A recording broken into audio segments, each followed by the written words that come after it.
നമസ്കാരം. മലയാളി വാർത്തയിലേക്ക് സ്വാഗതം. രാഹുൽ മാങ്കൂട്ടത്തിൽ പാലക്കാട് വീണ്ടും മത്സരിക്കുമോ, സ്വതന്ത്രനായി മത്സരിക്കുമോ? പാർട്ടി പുറത്താക്കിയപ്പോൾ കോൺഗ്രസിന് വേണ്ടി മത്സരിക്കാനുള്ള സാധ്യതകൾ വളരെ കുറവാണ്. സ്വതന്ത്രനായി മത്സരിക്കുമോ എന്ന ചോദ്യം ഒരു വശത്ത് ശക്തമായി നിൽക്കവെയാണ് VK ശ്രീകണ്ഠൻ MPയും രാഹുൽ മാങ്കൂട്ടത്തിലും ഇന്ന് കൂടിക്കാഴ്ച നടത്തിയിരിക്കുന്നത്. ഒരു അടൂരിലെ ഒരു ഹോട്ടലിൽ വെച്ചായിരുന്നു ഇരുവരുടെയും കൂടിക്കാഴ്ച. വിചാരിതമായ ഒരു കൂടിക്കാഴ്ചയാണ്. രാഷ്ട്രീയപരമായിട്ടുള്ള കാര്യങ്ങളൊന്നും ചർച്ച ചെയ്തില്ല എന്ന് ഇരുവരും പറയുന്നുണ്ട്. എങ്കിൽ പോലും രാഹുൽ മാങ്കൂട്ടത്തിൽ മത്സരിക്കുമോ എന്ന ചോദ്യം പലരും ചോദിക്കുന്നതിനിടയിൽ ഈ ഒരു കൂടിക്കാഴ്ചയെ വളരെ നിർണായകമായി തന്നെയാണ് ജനങ്ങൾ വീക്ഷിക്കുന്നത്. ഇപ്പോൾ ഈ വിഷയത്തിൽ, അതായത് രാഹുൽ മാങ്കൂട്ടത്തിൽ മത്സരിക്കുക അല്ലെങ്കിൽ പാർട്ടിയിലേക്ക് അദ്ദേഹത്തെ തിരിച്ചെടുക്കാനുള്ള സാധ്യതയുണ്ടോ എന്ന കാര്യങ്ങളെക്കുറിച്ച് മലയാളി വാർത്തയോട് പ്രതികരിക്കുകയാണ് രാഷ്ട്രീയ നിരീക്ഷകൻ രാജേന്ദ്രൻ പന്തളം. അദ്ദേഹത്തിന്റെ പ്രതികരണത്തിലേക്ക്. ഇപ്പോൾ രാഹുൽ മാങ്കൂട്ടത്തിനെ ഈ ആരോപണങ്ങൾ ഉയർന്ന സാഹചര്യത്തിൽ തന്നെ പാർട്ടിയിൽ നിന്ന് പുറത്താക്കിയതാണ്. അപ്പോൾ ഒരു വശത്ത് രാഹുൽ മാങ്കൂട്ടത്തിൽ പാർട്ടിയിലേക്ക് തിരിച്ചു വരണം എന്ന് പറയുന്നു, മറുവശത്ത് പ്രതിപക്ഷ നേതാവ് VD സതീശൻ അദ്ദേഹം നിലപാട് വ്യക്തമാക്കിയതാണ്, അറബിക്കടൽ ഇരമ്പി വന്നാലും ആ തീരുമാനത്തിൽ മാറ്റമില്ല എന്ന്. അപ്പൊ ഇന്ന് ഇത് നിർണായകമായിട്ട് ഇപ്പോൾ VK ശ്രീകണ്ഠൻ MP രാഹുൽ മാങ്കൂട്ടത്തിൽ ഒരു കൂടിക്കാഴ്ച നടന്നിരിക്കുകയാണ്. അപ്പൊ രാഹുൽ പാർട്ടിയിലേക്ക് തിരിച്ചു വരാനുള്ള സാധ്യതയായിട്ട് അതിനെ കാണാവോ? തീർച്ചയായിട്ടും വാതിൽ തുറന്നിരിക്കുന്നതിന്റെ ഒരു സാധ്യതയായിട്ട് അതിനെ കാണാവുന്നതാണ്. കാരണം VK ശ്രീകണ്ഠനെ പോലെ വലിയ ബഹുജന പിന്തുണയുള്ള MP ആവാൻ പോലും സാധിച്ച അത്രമാത്രം ജന പിന്തുണയുള്ള ഒരു വ്യക്തി അദ്ദേഹത്തിനെ കാണുക എന്ന് പറയുമ്പോൾ അത്ര നിസ്സാരമായിട്ട് കാണാൻ പറ്റും. അപ്പോൾ CPM-ന്റെ മാനദണ്ഡം അനുസരിച്ചാണെങ്കിൽ ജാമ്യം കിട്ടിയാലുടനെ അദ്ദേഹം കുറ്റവാളിയല്ല എന്നൊരു വ്യാഖ്യാനമാണ് അവർ പലപ്പോഴും നടത്താറുള്ളത്. കാരണം കാര്യമായിട്ടുള്ള കുറ്റങ്ങൾ ചെയ്തിട്ടുണ്ടെങ്കിൽ ഈ ജാമ്യം കിട്ടില്ലല്ലോ. ഇപ്പൊ 3 കേസാണ് അദ്ദേഹത്തിന്റെ വന്നത്. ആ 3 കേസിലും ജാമ്യം കിട്ടിയിരിക്കുന്നു എന്നുള്ളത് വളരെ വ്യക്തമാണ്. എന്നതുപോലെ തന്നെ വളരെ പ്രധാനമാണ്, ഇത്തരം കേസുകളിൽ നിന്നും വിമുക്തരല്ല രാഷ്ട്രീയക്കാരും CPM-ന്റെ തന്നെ പലരും.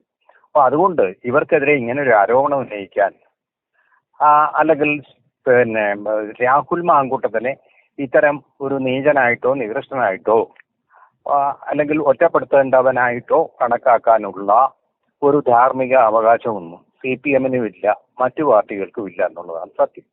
എന്നതുകൊണ്ട് തന്നെ അദ്ദേഹത്തിന് പറ്റിയ അബദ്ധങ്ങൾ, തീർച്ചയായിട്ടും തെറ്റുകൾ പറ്റിയിട്ടുണ്ട്. ആ തെറ്റുകൾക്ക് അദ്ദേഹം ജനങ്ങളോട് മാപ്പ് ചോദിക്കണം.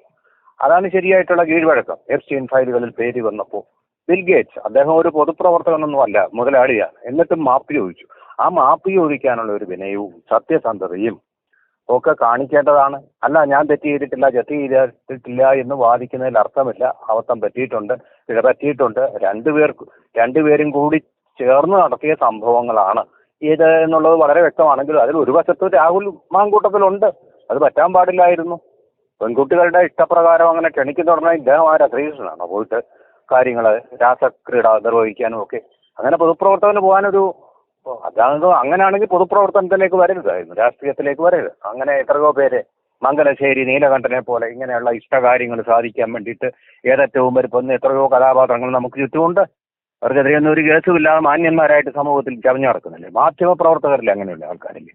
അപ്പോ ഇദ്ദേഹത്തിനെ അങ്ങ് രാഷ്ട്രീയമായിട്ട് ഒറ്റപ്പെടുത്തുക എന്ന് പറഞ്ഞാൽ രാഷ്ട്രീയമായിട്ട് അദ്ദേഹം CPM-നും പിണറായി വിജയനും വലിയൊരു ഭീഷണി ആയതുകൊണ്ട് അവരത് രാഷ്ട്രീയമായിട്ട് ഉപയോഗിച്ചു എന്ന് മാത്രമേ ഉള്ളൂ. ഈ തെറ്റ് അല്ലെങ്കിൽ നിങ്ങൾ ഈ പാപം ചെയ്യാത്തവർ കല്ലെറിയട്ടെ എന്ന് പറഞ്ഞു കഴിഞ്ഞാൽ ഒറ്റയാളും കല്ലെടുക്കാൻ പറ്റാത്ത ഒരു വ്യക്തിത്വം കൂടിയാണ് രാഹുൽ മാങ്കൂട്ടത്തിൽ. വാസ്തവത്തിൽ അദ്ദേഹത്തിനോട് സംസാരിക്കുന്നതിൽ ഭൂരിപക്ഷവും സ്ത്രീകളാണ്. അദ്ദേഹത്തിനോട് സംസാരിക്കുന്ന പ്രായമായ സ്ത്രീകൾ, അമ്മയുടെ പ്രായമുള്ള സ്ത്രീകളൊക്കെ തന്നെ ധാരാളമായിട്ട് സംസാരിച്ച് അദ്ദേഹത്തിനോട് ഒരു സഹാനുഭൂതി കാണിക്കുന്നുണ്ടെന്നാണ് അദ്ദേഹം തന്നെ അഭിമുഖത്തിൽ പറഞ്ഞ കാര്യം. കാരണം എല്ലാവർക്കും വ്യക്തമായിട്ട് അറിയാം, മറുവശത്ത് നിന്ന് സമ്മർദ്ദവും പ്രേരണയും വശീകരണവും അതുപോലെ തന്നെ ടെംപ്ടേഷൻ ഉണ്ടാക്കലും എല്ലാം നടന്നിട്ടുണ്ട് എന്നുള്ളതാണ്. സുഹൃത്തുക്കളെന്നുള്ള നിലയിലായിരിക്കുക എന്തായാലും ശരി തന്നെ. അങ്ങനെ ഇത് ട്രാപ്പ് ചെയ്യാൻ വേണ്ടിയാണെന്നും ഞാൻ കരുതുന്നില്ല. പക്ഷെ രണ്ട് ഭാഗത്തും ഉണ്ടായി കഴിഞ്ഞിട്ട് പകുതിയായി കഴിയുമ്പോൾ ഒരാളിനെ ഒറ്റപ്പെടുത്തിയിട്ട് അതിങ്ങനെ ചെയ്തു ഇതിങ്ങനെ ചെയ്തു എന്ന് പറഞ്ഞാൽ മാന്യമായിട്ടുള്ള ഒരു കാര്യമൊന്നും അല്ല എന്നുള്ളത് എല്ലാവർക്കും മനസ്സിലാവും. അപ്പൊ ആ മാന്യതയുടെ ഒരു ഇരയാണോ അദ്ദേഹം എന്നുള്ളതും വളരെ വ്യക്തമായിട്ടുള്ള ബോധ്യങ്ങളാണ്. ഇത് തെറ്റ് തന്നെയാണ്, മഹാ തെറ്റ് തന്നെയാണ്, ഒരു ചെറ്റ പ്രവൃത്തി തന്നെയാണ് കാണിച്ചത്. ചെറ്റ പൊളിക്കൽ എന്ന് പറയുന്ന പരിപാടി പോലൊരു പരിപാടിയാണ് കാണിച്ചത് എന്നുള്ളത് സംശയമില്ല. പക്ഷെ അതിന് മാപ്പ് ഇരക്കേണ്ടതായിട്ടുണ്ട്. ഇനി അങ്ങനെ അർത്ഥങ്ങൾ പറ്റാതെ സൂക്ഷിക്കേണ്ട ഒരു ബാധ്യതയും കൂടിയുണ്ട്. അല്ലാതെ അദ്ദേഹം എന്തെങ്കിലും ഒരു തരത്തിലുള്ള പെർവേർഷനുള്ള വ്യക്തിയാണെന്നൊന്നും ഞാൻ കരുതുന്നില്ല. ഇത് തീർച്ചയായിട്ടും അദ്ദേഹം തന്നെ തിരുത്തേണ്ട ഒരു തെറ്റ് തന്നെയാണ്. ഈ പ്രായത്തിൽ പറഞ്ഞോളൂ. ഇപ്പൊ നിയമസഭാ തിരഞ്ഞെടുപ്പ് അടുത്തിരിക്കുകയാണ്. രാഹുൽ നിയമസഭാ തിരഞ്ഞെടുപ്പ് അടുത്തിരിക്കുകയാണ്. അപ്പോ പാലക്കാട് ആര് മത്സരിക്കും? കോൺഗ്രസിന് വേണ്ടി രാഹുൽ നേടിയൊരു വിജയമൊക്കെ നമുക്ക് അറിയാവുന്നതാണ്. അതിന് മുന്നേ ഷാഫി ആയിരുന്നു. അപ്പോൾ ഒരു വ്യക്തിപ്രഭാവം പാലക്കാടിന് ഒരു മുൻഗണന ഉണ്ട് എന്നാണ് തോന്നുന്നത്. അപ്പോ കോൺഗ്രസിൽ നിന്ന് ആര്, അതായത് രാഹുൽ തന്നെ അവിടെ വീണ്ടും മത്സരിക്കണമോ? ഇപ്പൊ കോൺഗ്രസിൽ നിന്ന് എന്തായാലും മത്സരിക്കാൻ പറ്റുമെന്ന് തോന്നുന്നില്ല. അപ്പൊ അങ്ങനെ പാർട്ടിയിലേക്ക് പെട്ടെന്ന് എടുക്കുക എന്തായാലും വി ഡി സതീശൻ അതിന് തയ്യാറാകുമെന്ന് തോന്നുന്നില്ല. അപ്പോ രാഹുൽ മത്സരിക്കണമോ അല്ലെങ്കിൽ ഒരു സ്വതന്ത്രനായിട്ട് മത്സരിക്കണമോ? എന്താണ് അങ്ങയുടെ ഒരു വിലയിരുത്തല്? എന്റെ വീക്ഷണത്തിന് അവിടെ പ്രസക്തിയില്ല. പക്ഷെ എനിക്ക് അതിനെപ്പറ്റി അറിയില്ല. അവരെന്താണെന്ന് വെച്ചാൽ ഉചിതമായ രാഹുൽ മാങ്കൂട്ടത്തിൽ എന്ന് പറഞ്ഞാൽ ഒരു ഗെയിം ചേഞ്ചറാണ്. അദ്ദേഹം ഒരു ആവേശം പടർത്തും എന്നുള്ളത് വ്യക്തമാണ്. ഇനി ആ പേര് പറഞ്ഞുകൊണ്ട് കുറ്റപ്പെടുത്താൻ വലുതായിട്ടൊന്നും സ്കോപ്പില്ല. ഈ കഴിഞ്ഞ ദിവസം തന്നെയാണ് മറ്റൊരു കേസ്.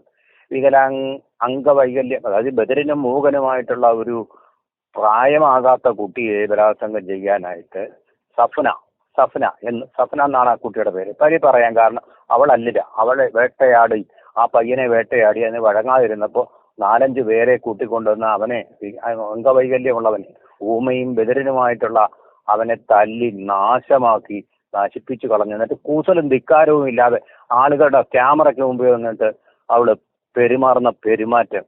അപ്പൊ അങ്ങനെയൊക്കെയുള്ള സ്ത്രീകളുള്ള ഒരു സ്ഥലത്ത് ഇങ്ങനെ നീതി തേടുന്ന സീതുമാരല്ല മറുവശത്തുള്ളതെന്ന് വളരെ വ്യക്തമാണ്. ഈ കാര്യം ബോധ്യപ്പെടുത്താൻ കൂടി രാഹുൽ മാങ്കൂട്ടത്തിന് ഈ അവസരം ഉപയോഗിക്കാം. ഇരകളാവുന്ന പല പുരുഷന്മാരും ഉണ്ട് ഇതുപോലെ ആരോപണങ്ങൾ കൊണ്ടും അല്ല നേരിട്ടുള്ള നമ്മൾ ഈ കണ്ട സഫനയുടെ കാര്യത്തിൽ എന്ന പോലെയുള്ള ആക്രമണങ്ങൾ കൊണ്ടും. അപ്പൊ അതുകൊണ്ട് തന്നെ തീർച്ചയായിട്ടും ആ ഒരു വശം കൂടി ഹൈലൈറ്റ് ചെയ്യപ്പെടേണ്ടതാണ്. രാഹുൽ ഈശ്വർ ഇത് പറയുന്നുണ്ട്, ഒറ്റപ്പെട്ട ശബ്ദമാണ്. പക്ഷെ ലോകമൊട്ടാകെ ഇങ്ങനൊരു പ്രസ്ഥാനം തന്നെ പരുവപ്പെട്ട് വരുന്നുമുണ്ട്.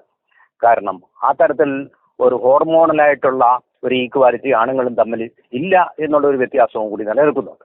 ആ അവസരത്തിൽ പോലും സ്ത്രീകൾ ഇങ്ങനെ പുരുഷന്മാരെ പീഡിപ്പിക്കുന്ന സംഭവങ്ങളും പരസ്യമായിട്ട് തന്നെ അതിലൊരു കൂസലുമില്ലാതെ ഒരു കുറ്റബോധവും ഇല്ലാതെ പശ്ചാത്താപവും ഇല്ലാതെ പെരുമാറുന്ന ആൾക്കാരും ഉണ്ടെന്ന് വ്യക്തമായിട്ടുള്ള ഒരു കാലഘട്ടത്തിൽ തീർച്ചയായിട്ടും രാഹുൽ മാങ്കൂട്ടത്തിനൊരു സ്ഥാനമുണ്ട്. വരെ വി ഡി സതീശൻ എന്റെ ബോധ്യം എന്നതിന്റെ അടിസ്ഥാനത്തിൽ എടുക്കാനുള്ള തീരുമാനമില്ല. കോൺഗ്രസ് എന്ന പ്രസ്ഥാനത്തിന്റെ ബോധ്യങ്ങളുടെ അടിസ്ഥാനത്തിലാണ് തീരുമാനം എടുക്കേണ്ടത്. അയാൾ ഉമ്മാതെ എന്റെ ബോധ്യങ്ങളെന്ന് പറഞ്ഞ് പത്രക്കാർ കുറെ പേര് കൈകൊട്ടി എന്ന് പറഞ്ഞിട്ട് അത് വളരെ തെറ്റായ നടപടിയാണ്. കോൺഗ്രസ് എന്ന് പറയുന്ന ഒരു കൂട്ടായ്മയാണ്, അതിന്റെ തീരുമാനങ്ങൾ അല്ലാതെ ഡയലോഗ്സ് അല്ല. രാഹുൽ ഗാന്ധി പറഞ്ഞു ഇന്ത്യ ഈസ് ഡയലോഗ്സ് എന്ന് പറയുന്ന പോലെ ഡയലോഗ്സ് അല്ല, അത് ഒരു പ്രസ്ഥാനമാണ്. അത് സംശയമില്ലാത്ത കാര്യം. അതാണ് വി ഡി സതീശന്റെ മണ്ഡലത്തിൽ നിന്ന് പോലും AICC അംഗമായിട്ടുള്ള സ്ത്രീ കോൺഗ്രസ് വിട്ടുപോയത്. അപ്പൊ അദ്ദേഹത്തിന്റെ മണ്ണിൽ നിന്ന് കാൽ കീഴിൽ നിന്ന് മണ്ണ് ചോർന്നു പോയില്ല. സ്വന്തം മണ്ഡലത്തിൽ നിന്ന് പോലും അദ്ദേഹത്തിന് ജയിക്കാൻ കഴിയുമോ എന്നുള്ള ഒരു സംശയം വരുന്ന ഒരു സാഹചര്യം കൂടിയാണ് ഈ നിയമസഭാ തെരഞ്ഞെടുപ്പിന് മുന്നോടിയായിട്ടുള്ള ഈ കാലഘട്ടം. അപ്പൊ അങ്ങനെ വരുമ്പോൾ രാഹുൽ മാങ്കൂട്ടത്തില് തീർച്ചയായിട്ടും ഒരു ഫൈറ്റിംഗ് ഫോഴ്സ് തന്നെയാണ്. പക്ഷെ ഞാൻ മുമ്പും പറഞ്ഞിട്ടുള്ളത് പോലെ അദ്ദേഹം പറ്റിയ തെറ്റിന് ജനങ്ങളോട്, കേരളത്തിലെ ജനങ്ങളോട് മാപ്പ് പറയണം, പശ്ചാത്തപിക്കണം. അല്ല ഡിഫെൻഡ് ചെയ്തിട്ട് കാര്യമൊന്നുമില്ല. തെറ്റ് പറ്റിയിട്ടുണ്ട്. പല കാര്യങ്ങളും അദ്ദേഹം പറയുന്നത് ശരിയായിരിക്കാം. കാരണം ഈ കാര്യങ്ങളിലൊന്നും അദ്ദേഹം ആരെയും ചതിച്ചിട്ടില്ല, വഞ്ചിച്ചില്ല. പക്ഷേ ഈ സമ്പർക്കം ഉണ്ടായി എന്നുള്ളത് തന്നെയാണ് തെറ്റ്. ആ സമ്പർക്കം അങ്ങനെ ഉണ്ടാവാൻ പാടില്ല. പൊതുപ്രവർത്തകനാണ് അദ്ദേഹം. ആ പൊതുപ്രവർത്തകൻ തന്നെയാണ്, ഒരു സംശയമില്ല. പൊതുപ്രവർത്തകർക്ക് ഉണ്ടാവാൻ പാടില്ലാത്തതാണ്. ഈ വീണ ജോർജ് എന്ന് പറയുന്ന ആൾ അഭിനയിച്ച് കാണിച്ചത് അത് ഉണ്ടാവാൻ പാടില്ലാത്തതാണ് പൊതുപ്രവർത്തകരുടെ ഭാഗത്തുനിന്ന്. ഇതൊക്കെ സ്കോർ ചെയ്യാൻ രാഹുലിന്റെ അതിനെക്കുറിച്ചുള്ളൊരു കമന്റ് തന്നെ വളരെ കൗതുകമാണ്. KSUക്കാരുടെ മുദ്രാവാക്യം കൊണ്ട് കഴുത്തിന് പരിക്കേറ്റ മന്ത്രി എന്നുള്ള അദ്ദേഹത്തിന്റെ പ്രയോഗമുണ്ട്. അദ്ദേഹത്തിന്റെ വാക്സാമർത്ഥ്യത്തിന് വളരെ വലിയൊരു ഉദാഹരണമാണ്. ആ വാക്സാമർത്ഥ്യമൊക്കെ ആവശ്യമാണ് ഈ തെരഞ്ഞെടുപ്പ് കാലത്ത് പ്രചാരണം കിട്ടാൻ വേണ്ടിയിട്ട്. പിണറായി വിജയനെ നേരിടണമെങ്കിൽ ഇപ്പോഴത്തെ ഈ മുഖ്യമന്ത്രി പദത്തിന് വേണ്ടി മത്സരിക്കുന്ന രമേശ് ചെന്നിത്തലയോ KC വേണുഗോപാലോ അല്ലെങ്കിൽ VD സതീശനോ പോരാ. ഈ ഒരു യുവരക്തം അതിന്റെ ഒരു തിളപ്പ് ആവശ്യമാണ്. അത് തെറ്റിതിരുത്തി അദ്ദേഹത്തെ ശുദ്ധനാക്കി കോൺഗ്രസ് തിരിച്ചെടുക്കുക എന്നുള്ളതാണ് VK ശ്രീകണ്ഠൻ. അദ്ദേഹത്തിന് അറിയാം പാലക്കാട്ട് പിന്നെ അടിയുറപ്പ് ആരുടെ, രാഹുൽ മാങ്കൂട്ടത്തിന്റെ. അതുകൊണ്ടാണ് അദ്ദേഹം കണ്ടത് ഒരു ഇനിയും അതിന്റെ പേരിൽ അദ്ദേഹത്തെ ഇനി മാറ്റി നിർത്തുമോ എന്നെനിക്കറിയില്ല. കോൺഗ്രസ് ഇപ്പൊ എന്തായാലും പല വഴിക്കാണ് സഞ്ചരിക്കുന്നത്. അതിനൊരു ദിശാബോധമില്ല, അതിനൊരു വ്യക്തതയില്ല. അത് പിണറായി വിജയൻ വിജയിക്കാൻ മാത്രമേ അതിന്റെ ഇത്തരം നിലപാടുകൾ സഹായിക്കൂ എന്നുമാണ് മനസ്സിലാവുന്നത്.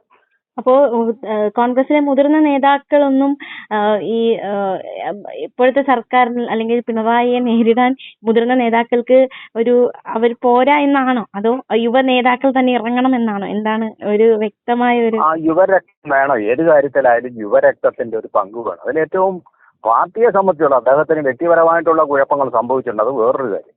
വ്യക്തിത്വം എന്ന് പറയുന്നത് ഒന്നും, രാഷ്ട്രീയം എന്ന് പറയുന്നത് വേറൊന്നും. അപ്പൊ രാഷ്ട്രീയത്തിൽ അതിന് പറ്റിയ ഒരാൾ തന്നെയാണ് രാഹുൽ മാങ്കൂട്ടത്തിൽ എന്നുള്ളതാണ് നമ്മുടെ റീഡിങ്. അദ്ദേഹം ചെയ്ത തെറ്റുകൾ, അതിന് അദ്ദേഹം പശ്ചാത്താപം, പ്രായശ്ചിത്തം ഇതെല്ലാം ചെയ്യണം എന്ന് പറഞ്ഞുകൊണ്ടല്ല. അതിന് ഒരു തരത്തിലും വ്യക്തി എന്നുള്ള നിലയിൽ ന്യായീകരിക്കുന്നില്ല. അത് വലിയ അപരാധം തന്നെയാണ് ചെയ്തത്. പിന്നെ ഇല്ലാത്ത പ്രചാരണങ്ങളുണ്ട്. കോൺഗ്രസ്സുകാരിൽ പലരും പരാതി പറഞ്ഞു. ആ പരാതി പറഞ്ഞു എന്ന് ആരോപിക്കപ്പെട്ട ആളുകാർ ഇപ്പോൾ രാഹുൽ മാങ്കൂട്ടത്തിന്റെ ഒറ്റ ചങ്ങാതിമാരാണ്. രാഹുൽ മാങ്കൂട്ടത്തിൽ തന്നെ അത് പറഞ്ഞു. ഇതൊക്കെ ചുമ്മാതെ വെറുതെ പോകാമറ സൃഷ്ടിച്ച് ഇയാളെ എന്തിനാണ് മാറ്റി നിർത്തിയത്? ഇയാൾ എന്തായാലും മുഖ്യമന്ത്രി സ്ഥാനത്തേക്ക് മത്സരിക്കുന്ന ആളല്ലായിരുന്നു. എന്തിനാണ് ഇങ്ങനെ ചെയ്തത് എന്നുള്ളത് എനിക്ക് അറിയത്തില്ല.